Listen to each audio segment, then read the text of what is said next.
자, 이번 시간에는 부분합 및 데이터표, 데이터 통합에 대해서 같이 한번 알아보도록 하겠습니다. 부분합은 많은 양의 데이터 목록을 있다면 그 목록을 그룹별로 나누어서 바로 계산할 수 있다는 거죠. 그것이 바로 특징입니다. 자, 그리고 부분합 같은 경우에는 뭐가 있어야 되냐면 첫 행에 항상 이름표가 있다라고 했는데 열에 대한 제목이 있어야 된다는 얘기입니다. 열 머리글이 있어야 되겠죠. 그래서 이 부분합을 행할 때는 부분합을 실행하기 전에 반드시 해야 되는 게 있습니다. 뭐가 있냐면 바로 정렬을 해줘야 된다. 오름차순이나 내림차순으로 정렬이 되어 있어야지만 부분합을 할 수 있다라는 거 확인하시면 되겠고요. 그러니까 부분합에 사용할 수 있는 함수, subtotal 함수는 여기에 있는 합계부터 개수, 평균, 최대 최소, 그 다음에 표준 편차, 그 다음에 분산까지도 다 할 수 있다라는 거 확인하시면 되겠고요. 여러 개의 함수를 중복해서 사용할 수도 있다라는 거 확인하시고요. 자, 부분합에는 왼쪽에 부분합을 계산한 하위 그룹에 윤곽기호가 표시된다라는 거 확인하시면 되겠습니다. 이 윤곽기호에 대한 건 잠시 후에 다시 설명을 하도록 하겠습니다. 자, 부분합을 만들었으면 부분합의 결과를 해제도 할 수 있는데요. 어떻게 하느냐? 데이터의 윤곽선에 그룹에 가보면 부분합을 실행을 하죠. 부분합을 실행한 다음에 여기에 있는 모두 제거 누르시고 확인 누르면 결과가 해제된다라는 거 확인하시면 되겠습니다. 자, 윤곽기호에 대한 부분 같이 한번 알아보도록 하겠습니다. 윤곽기호를 보면 지금 여기에 있는 윤곽기호가 3개짜리가 있는 게 있고요. 그리고 4개짜리가 있는 게 있는데 뭐가 다른 거냐면 바로 여기에 있는 함수를 어떻게 적용했느냐라고 하는 걸 보면 알 수 있습니다. 지금 여기는 함수가 1개가 적용돼 있고요. 여기는 함수가 2개가 적용돼 있죠. 자, 이거는 중첩을 이용을 해서 중복 함수를 적용을 한 거고 이거는 하나만 적용된 거다는 얘기죠. 그래서 하나 적용됐을 때는 3개가 나오는 거고요. 2개 이상이 되면 뭐 3개, 더 많은 숫자가 나올 수 있겠죠. 2개는 지금 4개로 나온다라는 얘기입니다. 자, 그러면 첫 번째 1번 윤곽기호를 누르게 되면 어떻게 되느냐? 지금 화면처럼 이렇게 나타난다라는 얘기죠. 전체 함수와 그 결과를 보여준다라는 얘기입니다. 전체 결과와 함수의 결과를 보여주는 거죠. 자, 이거 같은 경우는 1번 역시 누르니까 어떻게 됐어요? 역시 합계와 평균에 대한 함수가 나타나는 걸 볼 수가 있죠. 자, 근데 자, 여기 이것을 보면 이게 앞에 나온 것이 첫 번째 함수고요. 뒤에 나온 것이 두 번째 함수다라는 얘기입니다. 이해되셨죠? 얘는 첫 번째 함수, 이건 두 번째 함수. 첫 번째는 평균을 구했고 두 번째는 합계를 구했다라고 하는 걸 알 수 있다라는 얘기입니다. 이해되셨죠? 자, 그 다음에 두 번째 윤곽을 눌렀더니 이번에는 그룹화한 바로 내용들이 나오죠. 거래처에 대한 뭐가 나왔어요? 바로 평균들이 같이 나온다라는 얘기입니다. 이해되셨죠? 두 번째를 눌렀더니 이렇게 나오고 전체 평균은 계속 나오게 되는 거죠. 자, 그 다음에 이 부분은 두 번째를 누르지 않고 이번에는 세 번째만 캡처를 해봤습니다. 세 번째 같은 경우를 봤더니 첫 번째에 대한 뭐가 나오나요? 첫 번째에 대한 평균이 먼저 나오고 이렇게 평균이 먼저 나오고 그리고 난 다음에 세 번째 걸 눌렀더니 바로 판매량과 판매 이익금에 대한 부분이 이렇게 나타났다라는 걸 알 수 있죠. 이해되셨나요?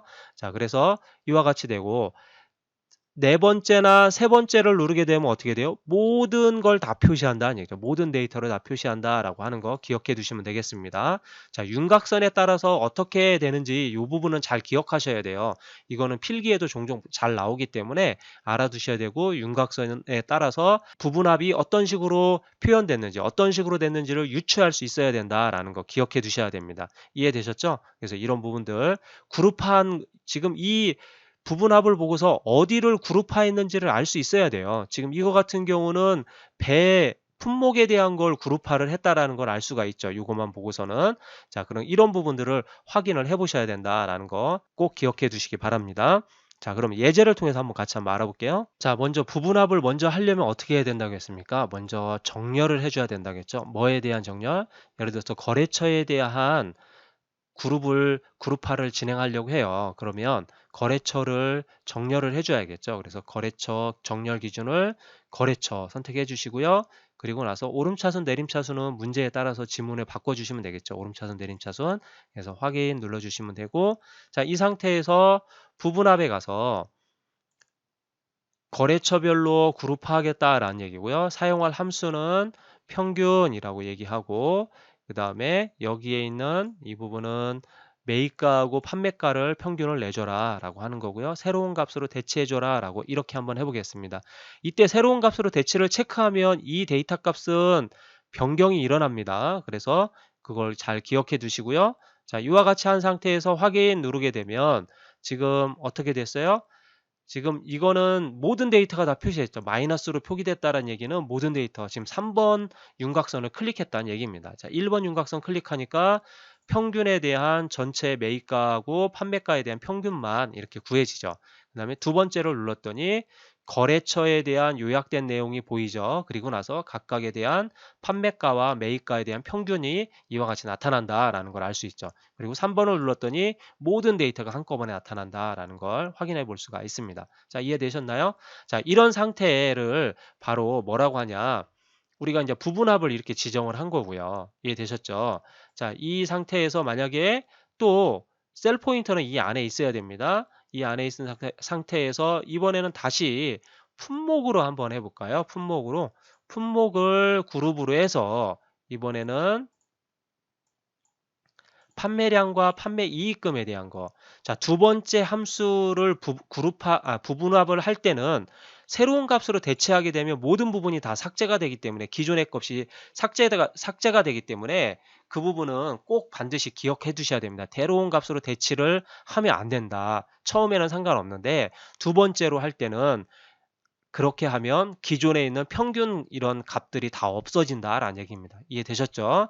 그래서 확인 눌러주게 되면 이번에는 각 항목에 대해서 자, 전체 평균에 대한 게 하나 나왔고요. 그 다음에 거래처별로 평균이 나왔고 그다음에 세 번째를 눌렀더니 이번에는 품목에 대한 그룹으로 한 것을 볼 수가 있겠죠. 두 번째는 그럼 첫 번째는 거래처별로 그룹을 했고 두 번째는 품목별로 그룹을 해서 이와 같이 나타난다라는 거 확인해 볼 수 있겠죠. 이해되셨나요? 자, 이러한 형태로 만들어 줄 수 있고 이러한 부분합을 만들었는데 이거 이제 다 필요 없다라고 할 경우에는 어떻게 해요? 부분합에 가서 모두 제거 누르시고 확인 누르면 이와 같이 바로 된다라는 거 확인하시면 되겠습니다. 데이터 표에 대해서 같이 한번 알아보도록 하겠습니다. 수식이 특정 값을 변화시키면 결과값이 어떻게 변하는지를 나타내는 도구가 바로 데이터 표인데요. 이거 같은 경우는 뭐 우리가 대출금이라든가 또는 달러의 변화에 따라서 어떻게 되는지 뭐 이런 것들을 따져보고자 할 때 하는 것이 바로 데이터 표라고 생각하시면 됩니다. 그래서 데이터 표의 기능을 이용하면 복잡한 형태의 상대 참조나 혼합 참조 수식보다 편리하게 작성할 수 있기 때문에 이것을 작성하는 거고요.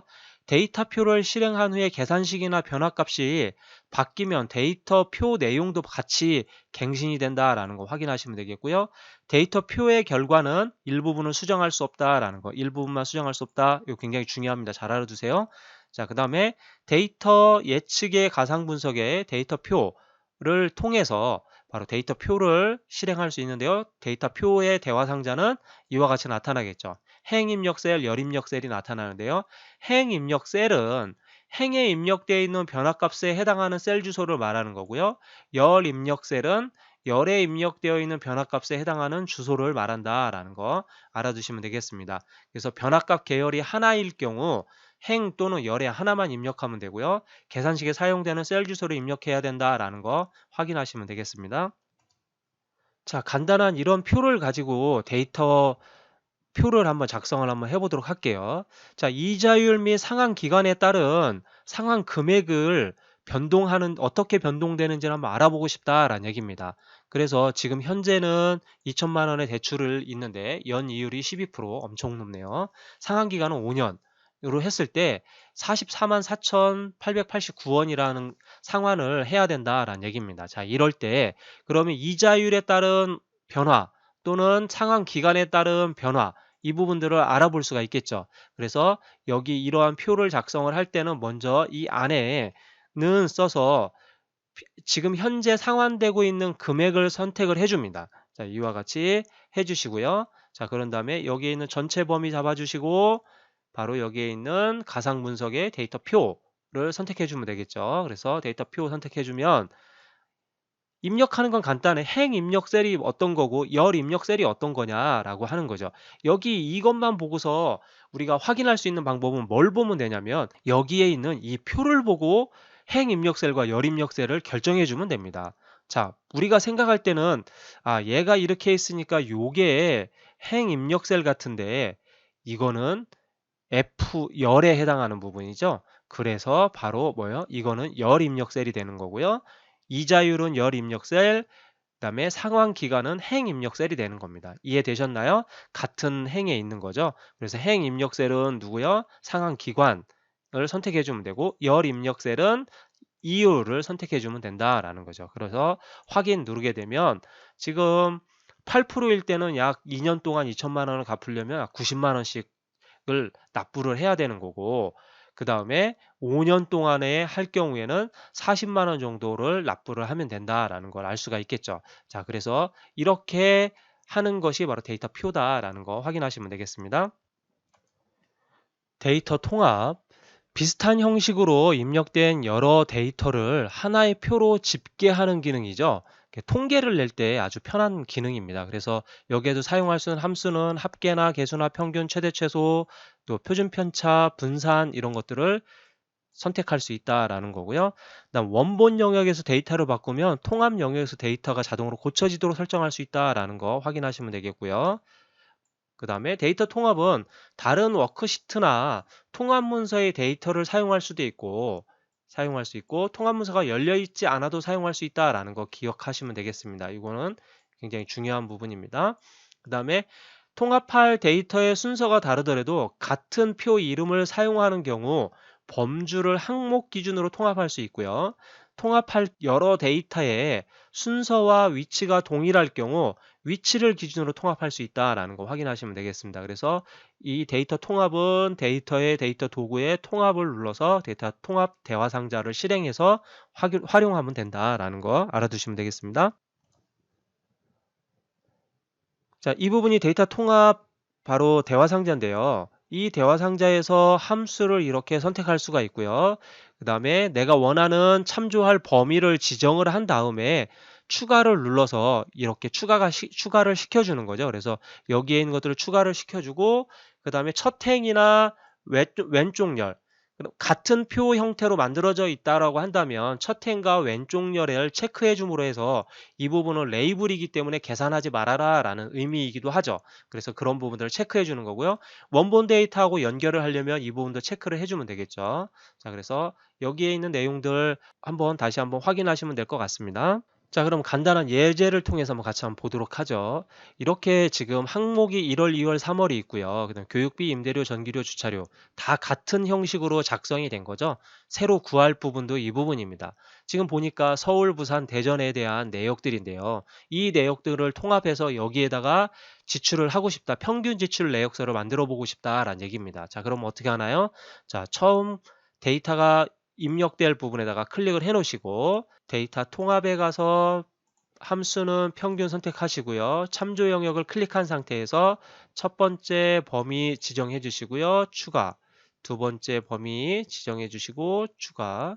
세 번째 범위 지정해 주시고 추가. 이때 여기서 중요한 것은 뭐냐면 첫 행과 왼쪽에 있는 열은 계산을 할 수가 없잖아요. 머리글이라는 걸 알려줘야 됩니다. 그래서 첫 행에 체크해 주시고 왼쪽 열에 체크를 해 주셔야 된다라는 거 확인하시면 되겠고요. 그리고 난 다음에 원본 데이터에 연결하고 싶으면 원본 데이터에 연결을 해주면 되겠죠. 이거는 지문에 따라서 문제에 따라서 확인하시면 되겠고요. 자, 그런 다음에 확인 눌러주게 되면 각 지금 지역에 서울, 부산, 대전에 있는 이 내용들의 평균값을 구하게 된 거죠. 그래서 1월달, 2월달, 3월달 교육비의 평균이 어떤지 확인해 볼 수가 있겠고요. 이렇게 평균값을 한꺼번에 이렇게 쉽게 구할 수 있다라는 얘기죠. 또는 워크시트가 달라도 또는 다른 통합 문서라도 이러한 형식의 바로 내용이 작성되어 있다면 똑같은 형태로 해서 이렇게 불러와서 사용할 수 있다라는 거 확인하시면 되겠습니다. 자, 이렇게 해서 부분합이나 데이터 표나 또 데이터 통합에 대해서 우리가 알아봤는데요. 자, 이런 부분들은 좀 잘 알아두시면 특히 2급에서는 굉장히 도움이 많이 되고요. 1급에서는 필기에 가끔 나올 수 있는 문제들이니까 확인하시면 되겠습니다. 수고하셨습니다.